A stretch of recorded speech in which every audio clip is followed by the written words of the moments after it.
Well, love from love, hope from hope, peace from peace. It's time that we all lift our hands up to love, grab it. It's so close. Can you feel it? But here's the thing. As Christ exerted his authority, the demons within those men had to leave because love was flowing in to wash out and banish the garbage that had been attacking. And when this happened, it was like a whirlwind of the Lord's open, best good graces and best good tidings that would clean them out by the Spirit of love blowing over them. And those demons would have to run. And it would happen not by power nor by might, but by the Spirit of love that would take total control over them that day. So I got on my love hat for the conclusion of this spooky spiritual story. I salute you. But there was nothing spooky to the Spirit of love. It was righteousness in action, and it was love in motion as a verb. Christ was never part of like the Walking Dead. His passion was always alive and flaming, and it was a towering inferno, a flame with the glow of all the radiance of heaven, because he was the living splendor of magnificence, and the beneficence of his love went before him. But for this spooky time, it would end up in an amazing happening right now. And it would come forth by his word faster than he could have said, let it be, creating the whole universe. Because, man, they could not say no to him.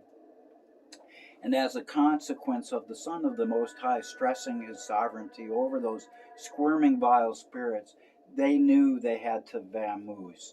And so moreover, those scared, side-winding gremlins of the darkest darkness, they may have been exerting power over those two naked wretches, those demoniacs who lived in the graveyard, running around on stones like they were dogs, all crouched over on all fours, were they drooling and filthy and dirty.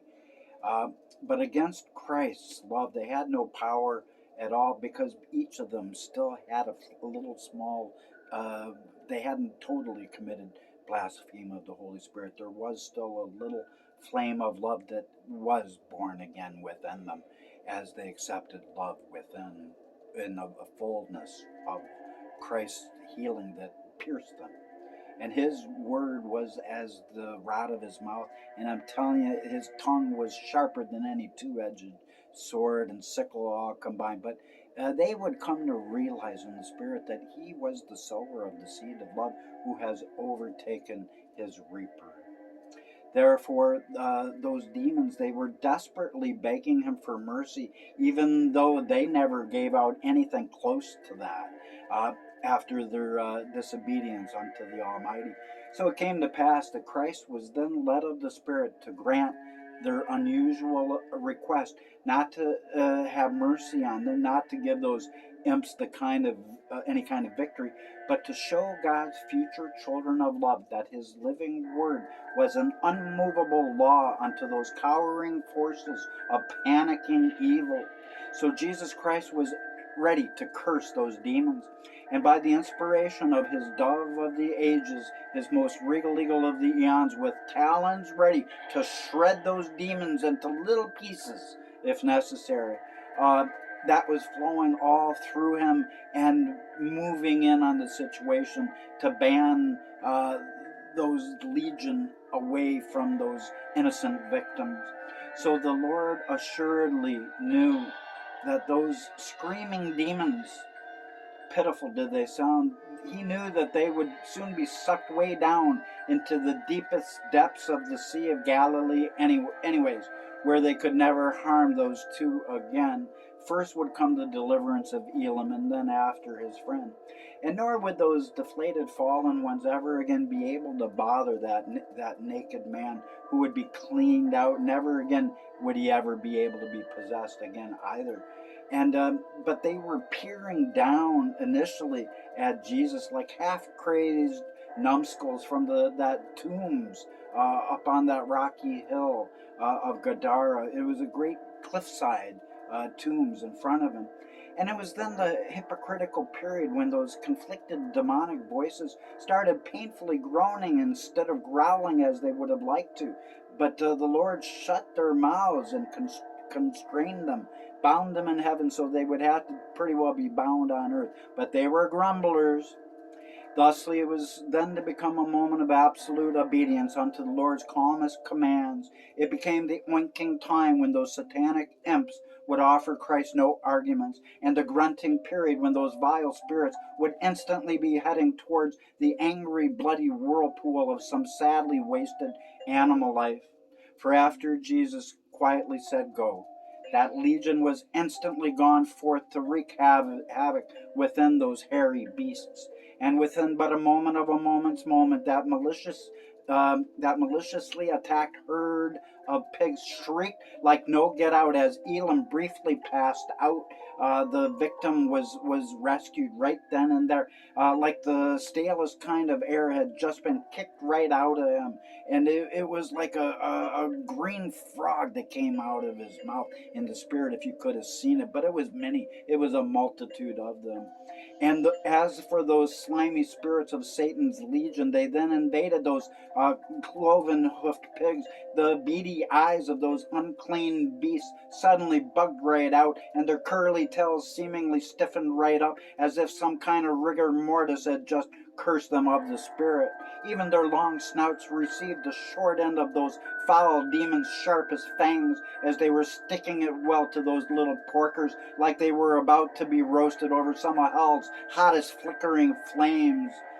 Forthwith then began the charge of the infested, the cruelest run of death, and the pot-bellied moment when the insides of those pigs were all set to be busting loose. 'Twas therefore also the beginning of the swift end of the curse that was over those domestic big-headed animals of the other white meat. And those who had been feeding those swine would have been greatly horrified at the things that were suddenly about to happen, and witnesses would be beside themselves if that had been the case. So it came to pass that just as the pigs began going nuts, two of the herd's uh, keepers couldn't believe what was starting to happen, and they could see it, and they were soon fated to start fleeing back unto Gadara's village. And then they would be telling everybody what kind of craziness was stirred up wildly within those hogs by some kind of force of evil. Even the Lord's apostles had never heard such a heart-wrenching commotion, for at the very moment when those demons entered those swine, beast after doomed beast all of a sudden began frightening real hard, fighting amongst themselves while bumping, biting, headbutting, and even creating war amongst themselves. It was total chaos and total anarchy. And it wasn't hard for any of the apostles to tell that this greatly provoked herd was suddenly insane and fully out of control, completely out of their minds, and that they would soon be entirely out of luck as well. For all 500 of those freaked out hams unexpectedly swarmed in really fast towards their forthcoming last moments of complete exasperation. Oh man, it was a spooky, spooky spiritual thing happening. And so it was the wild charge of death that would happen fast. And it would come to pass that those spook porkers would begin stampeding quickly to the jagged edges and cliffs in front of them, which would bring them crashing down more than 40 cubits. 'Twas therefore destined to be a most unsightly time of gross bloodshed, when buckets full of red liquid life atonement would be spilling out over that steep slope unto the waters below that would feed into the Galilee. And they were destined to become bloody and bloodier to behold. So it was then an obliterating time of a repulsive red waterfall to come forth as one after another of those dying pigs had their bowels suddenly opening up against the awaiting boulders that were directly below that cliff. And it was a tragedy, Man, it was in motion. You ain't even gonna believe what happened next, people. I'm gonna cut this one short. I love you. Ciao for now. Tune in next time for the